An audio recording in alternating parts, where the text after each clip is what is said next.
असम में विधानसभा का चुनाव है और ऐसे में ये कहा जा रहा है कि झामुमो भी वहां पर अपनी किस्मत आजमा सकता है। दरअसल आपको पता होगा कि जब बिहार में विधानसभा का चुनाव था उस वक्त महागठबंधन की तरफ से झामुमो को सीट नहीं मिल पाई थी, जिस वजह से अब ये माना जा रहा है कि असम में कांग्रेस और झामुमो अलग अलग चुनाव लड़ सकता है। हालांकि कल ऐसे कांग्रेस के कई विधायकों ने ये कहा था कि अगर अलग अलग झामुमो और कांग्रेस चुनाव लड़ता है तो ज्यादा प्रभाव होगा। हालांकि देखिए, सूत्रों के अनुसार ये कहा जा रहा है कि झामुमो असम में 20 सीटों पर चुनाव लड़ सकता है। आज इसी को लेकर हम चर्चा करेंगे। हमारे साथ हमारे वरिष्ठ सहयोगी मदन भी मौजूद है। मदन से बातचीत करते हैं कि मदन, ये कहा जा रहा है क्योंकि बिहार में जो धोखा मिला झामुमो को, अब झामुमो कहीं ना कहीं असम में वो तैयारी तेजी कर दिया है कि वहां पर चुनाव लड़ना है। कितनी सीटों पर चुनाव लड़ सकता है और फिलहाल क्या कुछ अपडेट है इसको लेकर? बिल्कुल, देखिए, असम में चुनाव की सरगर्मी झारखंड तक दिख रही है। इसको हम इस रूप में देखें। बिहार में जिस तरह से गठबंधन नहीं हुए और उस अवसर से सबक लेते हुए जेएमएम ने अब अपनी रणनीति एक माइक्रो लेवल पर तैयार की है कि असम में अगर हमें चुनाव लड़ना है तो हमें माइक्रो लेवल पर जाकर के काम करना होगा और वहां फिर अपने संगठन और जो अपनी विचारधारा की छोटी पार्टियां हैं, जो स्थानीय पार्टियां हैं, उसके साथ मिलकर के भी चुनाव लड़ सकती है। तो ऐसे में जिस तरह से चमरा लिंडा जो मंत्री हैं जेएमएम के कोटे से और जो सांसद हैं जेएमएम के विजय हांसदा, उन दोनों लोगों ने असम का दौरा किया। फिर उसके बाद मुख्यमंत्री हेमंत सोरेन का भी 2 बार दौरा हो चुका है। तो इससे ये समझा जा सकता है कि जेएमएम ने अपना विस्तार पार्टी का जो है वो निश्चित कर लिया है और ऐसे में असम में फिर से एक बार अपनी ताकत दिखाने की कोशिश में जो है जुट गया है। अब टेंशन कांग्रेस की बढ़ी है कि जिस तरह से टी ट्राइब्स बहुल क्षेत्र हैं या फिर जो आदिवासी बहुल क्षेत्र हैं, यानी कि 40 विधानसभा के करीब ऐसा है, 30 से 40 विधानसभा, जहां पर निर्णायक भूमिका में ये दोनों वर्ग के लोग हैं, चाहे वो आदिवासी समाज के लोग कहें या फिर टी ट्राइब जिसे आप कहते हैं, असम में जो एक विशेष समुदाय के लोग हैं वहां पर जिनकी समस्याएं काफी चर्चित है, उनको लेकर के अगर आप देखें तो उस पर फोकस जो है जेएमएम का ज्यादा है और संभावना ये जताई जा रही है कि 20 सीटों पर चुनाव जो है जेएमएम लड़ सकती है। चमरा लिंडा ने ये कहा कि जो टी ट्राइब है उन्हें उनका हक और अधिकार नहीं मिला है, उन्हें अभी भी टी ट्राइब ही कहा जाता है और इसके साथ ही उन्हें 285 पैसे मिलते हैं और इसके साथ ही उन्होंने ये भी समस्या बताई कि एक ही रूम में तमाम जो परिवार वाले हैं वो रहते हैं, उसी में किचन है, उसी में शौचालय है। उन्होंने समस्या को कहीं ना कहीं मीडिया के समक्ष रखने की कोशिश की है। तो क्या लगता है ये जो 20 सीटें सामने आ रही है कि 20 सीटों पर झामुमो जो है चुनाव लड़ सकता है, तो क्या ये बढ़ सकते हैं आंकड़े? क्या झामुमो को ऐसा लगे कि आने वाले समय में और भी सीटें बढ़ा सके तो वो बढ़ा सकते हैं क्या?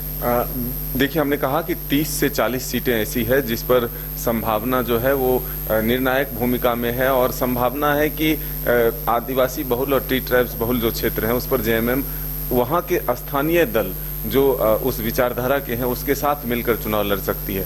लेकिन फिलहाल कांग्रेस भी लगातार सूची जारी कर रही है उम्मीदवारों की। लेकिन इसी बीच जब हेमंत सोरेन का दौरा होता है असम, तो अगले ही दिन वहां के कांग्रेस के प्रदेश अध्यक्ष और झारखंड कांग्रेस प्रभारी और भी कई नेता जो हैं वो हेमंत सोरेन जी के पास पहुंचते हैं और उनके साथ घंटों बातचीत कर यहाँ से लौटते हैं। यानी कि जो एक रणनीति होती है राजनीतिक, वो साधने में कहीं न कहीं जेएमएम ने कामयाबी हासिल की, मुख्यमंत्री हेमंत सोरेन ने कामयाबी हासिल की है कि आप वहां पहुंचते हैं और उसके अगले ही दिन जो वहां के शीर्ष पार्टी है यानी कि कांग्रेस, जो इंडिया फोल्डर की बात करें तो वो आपके पास पहुंचती है बातचीत के लिए, एक टेबल टॉक करने के लिए, एक रास्ता निकालने के लिए कि हम लोग अगर एक साथ मिलकर चुनाव लड़ें। हमने देखा कि जिस तरह से कांग्रेस के विधायक दल के नेता प्रदीप यादव हैं यहाँ और उनसे जब हमने सवाल किया कि क्या झारखंड मुक्ति मोर्चा के साथ कांग्रेस मिलकर चुनाव लड़ेगी असम में, क्या संभावना दिख रही है, तो उन्होंने कहा कि जरूर हम लोग ऐसी शक्तियों को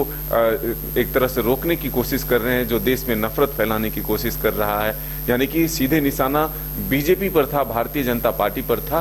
तो अब आप सीधे समझिए कि ये कहना कि हम वैसे शक्तियों को रोकने के लिए एकजुट हों, तो ये माना जा सकता है कि जेएमएम को साथ ले चलने की जो है कोशिश हो रही है। तो एक तरह से उन पर एक बातचीत का रास्ता खोला जा रहा है कि गठबंधन के तहत लड़ें, क्योंकि उसका खामियाजा देखा है कि अलग अलग लड़ने से क्या परिणाम निकलता है। बिहार के परिणाम ने सबको सबक दिया है। तो आने वाले दिनों में अगर गठबंधन नहीं होती है तो जेएमएम जो है अकेला भी चुनाव लड़ सकती है या फिर स्थानीय दलों के साथ भी वहां मिलकर के चुनाव लड़ सकती है, लेकिन असम को लेकर के जेएमएम काफी गंभीर है।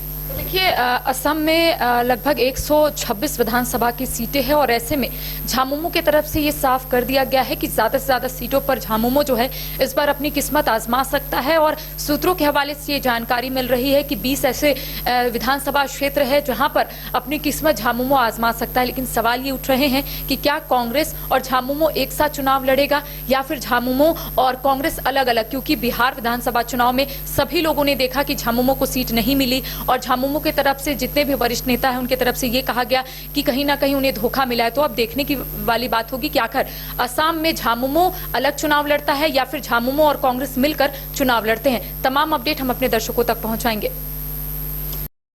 घर रहने का मकान भर नहीं, ये खुशियों की तिजोरी है। दरवाजे पर दस्तक देता पड़ोस, खिड़कियों से उमड़ आता आसमां, तारों में उलझी ऐसी ना जाने कितनी दास्तां। कहती हैं चले डायमंड सिटी, एक सफर हम सफर के साथ अपने घर तक। Diamond city, life long bonding, 500 से ज्यादा खुशहाल डायमंड परिवार। जल्दी करें, सिर्फ 200 फ्लैट बाकी। आज ही बुक करें अपना आशियाना।